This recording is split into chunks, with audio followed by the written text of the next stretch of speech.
تماشاوان برز نهاجی یکسر از برای خوب بدم میوان خوا چالاکوان سیاسی خانم نوروز بیجو. خانم نوروز دمت باش سپاس جبو بشتربونا تا لداخوانی قصد و مسد گهدار کرن او هماهنگیا هفبش نافبرا قصد و رژیم اسد پرس دفرد او رژیم سوریه و قصد و مسد را چبکه دنباش دنباش كاك شيخو دسبيك هذا از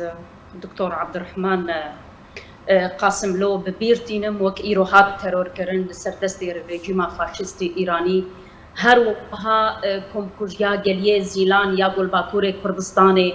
از ببیرتینم و از بجناخه لباروا شهیدا دطوینم. جبو پرسیارات رژیم اسد نکارش خورتشتی بکه حتی و کاربش به هزا آته بنافکرم قصدی تشتکی بکه نرینا من ابایات بهتر تشتین راگهاندنی جبو دلی ملتی خوش بکنیانا رژیم اسد نکار تشتکی جی قصدی بکه برین هاجی مدید يعني دان خيان كرن وراغهاند الشر عفريني دجي ورجيما اسد بي اليكاريا قصدي بك او هيزن لور لمخابن وقش هاديت عفرين هذا غير كرن و يعني رجيما اسد وارتشاخوا تشتك نكرن وهروها مدي بيتش بسري عفريني هات بله يعني افريكا افتنيكو بحث دكان ودايا هاف باش نافبر هردو اليان ده بنارينا تدا و وگراندنا امانته يعني قصده و امبيجن بايده و جارا كدن وان باجار و باجاركن كو جارا كدن رادسي رژیمه بکه از دوی باوری دم و بداوی ولو بلکی گلک جاران نبرنگ يعني سر بسر یا راست ولو البرچاوی مرو خویا بک لی دواره پراکتیک ده بشنی دم كده ارتي خویا کرن ام جبیرا نکن انه قصدي تشاوهات آوا كرين فكتي تشاوه كتسر خطاروش آواي كردستاني يعني ام دوي امزانه بر انه قصدي ندوي وارد او بريارة خوابستين او تاني بريارة دولتي المظن بكارتين كاك شيخو يعني قصدي نكار دوي ليسكا مظن بامريكا وروسا وتركار قارب بريارة كي او بخوبستين وبريارة يعني جيب كد نرينا مدى اب جين که هدی ودگر جرجیمه ده و دیروک جیونا بده خویا کرد لالی کدن خانم لالی کدن قصده برپرسن پیاده فرماندارن قصده بحثا برخودانه دکن دبیجن استراتژیا کنو پلان کنو جداتر جیا عفینو سریکانی او برچاو بگرن یعنی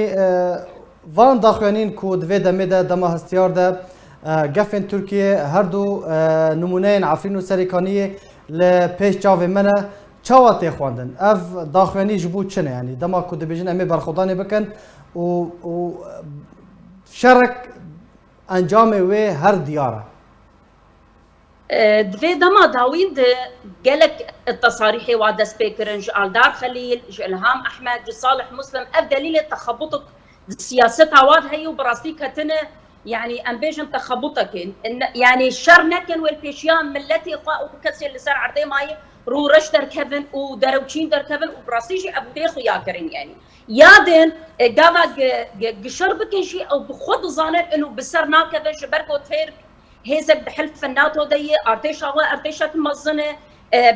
بتشكن لشكريني مزن يعني دستي واضحه فرقة توازنة يعني دي تشكي واضح قالك هني دي شرع عفريني وسريكانية دي وقري سبيدة مدي يعني قصد نكارة دولتك وك تركيا دي منطقة دي بشكينة وأزدو باردك يعني قصد أو تاني بريارة لسر عردي بجيبت كاتشيخ وأزش بيناري تربيجم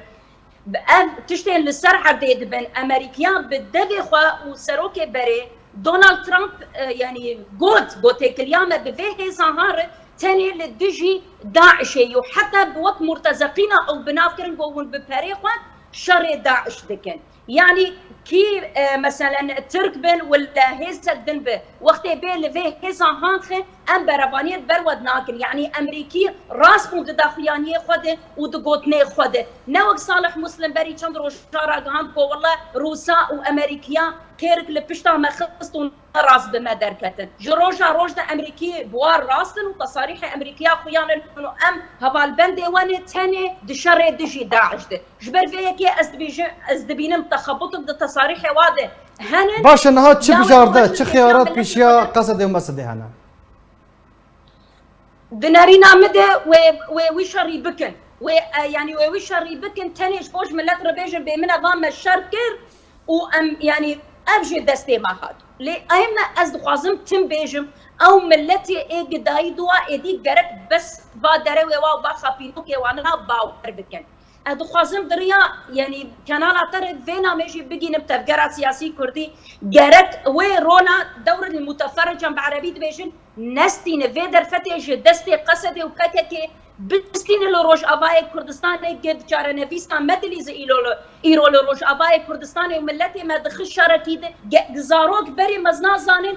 قصدي نكار بهزا تركاده فشما زي ملتي خوتيخم في اصلا جي شما زي ملتي خو بنابر بكم زي شما ملتي خو ويران بكم زي شما زاروك كردا بيتر وبيتر يعني بدن بالشهيد كرن جرات ببروجاتي بدفع دولتين مزين بفيدر فتيج دستي فتكي وقصدي درخ حجتها تركي انه والله شري تيروري كل منطقه وجبيره نكجي دولتين اوروبي ومزن حق دن تركا وقت الفي هزان دخل جبر 24 ساعه انت بينا خو بيشانداني وانا لعردين وسروكي عبد الله سورتي عبد الله اوجلان هدن بيجن ام بكاكي يعني بكاكين اللي سر عبدي ايجروش اباي كردستاني دبن لفرجي خلف بشتا تركا دغرن وقت دبي الشري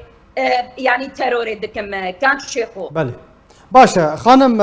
نوروز يعني در 19 في مهدا 19 تیر مه جیوینا کسیالی نوبرا ترکیه و روسیا و ایران و ورا انجام دان دنیارینا تدا پشتی و يعني گلکت بحث کردن کو و بحث اپراسیون لشکری ورا کردن او گفن ترکیه یا نو اپراسیون ترکیه یا نو سیناریو و چه بنگلو پشتی 19 في مه از دوی باوری دم پشتی اف سردانا يعني پای بلندکی مزن وک سيناتور جراهام هات منطقي ونقصد زانن ابنا ماج قصد ايرانيه يجوانا مثلا شلون نجارا بيشيش قصد بيجي مثلا خو جودا بك بككي ام قارب البشقرتيا وبكن تشتكيش بوك يعني كردا د منطقه بكن مخابن ليفانا جيب جي ناكو وك انا جي ما اني زمان يعني شخوا حروق بيشانداني والعقدين وسورتي والين بككي هلددن نما داوي بدنارينا مدي جبو باسر كدين قصدي بو جبو هزا قصدي بو جبيك نينن كاك شيخو ابدا فتا داوي بو ادوي باوريه دم وترك في يعني في اريشي بيك بينن جبرغو افنا ما اداوي جوار كرن بلكي امريكي كاربن بالسكنينن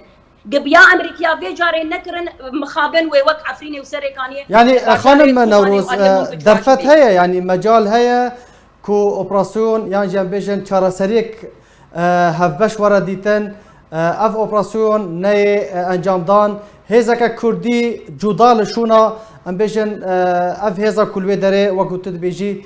هەردەم خوا دەدەن نیشاندان کو پەکەکێنە دەرفەت هەیە مەجال هەیە کو تەفگەرە کوردی بەدیلێکی شوونگەرێکی پێشکەش بکە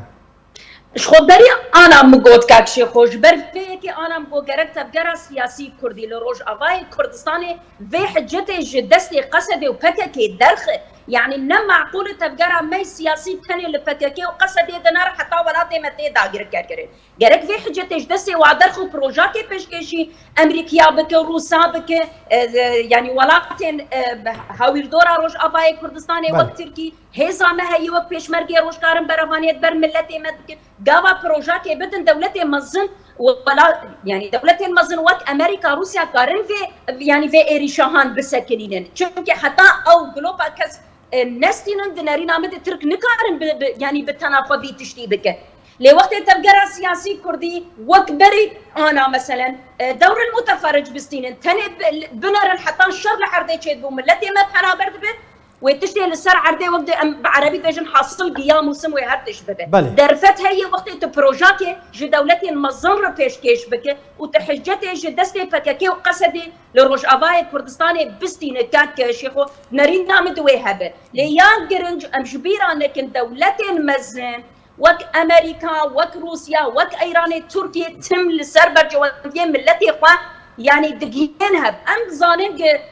خلافات وناكوكي تركا وايرانيا بحزار سالان اللي وقت دبي مسألة كردي حمود دقيقينها امريكي جي بله. جبوت شعبي من نكارن ترقا بخي دنيات الدلي تركا بهلن وشخوا روسيا جي ببروبليما خوردا كتيه وهروها دخواز بيت الريجيم دمنطقه دي فقرت وتشتي خول سر عرضي بيجي قال لك سباس جبو چالاکوانا سیاسی خانم نوروز بیجا قال لك سباس جبو بشتر بوناتا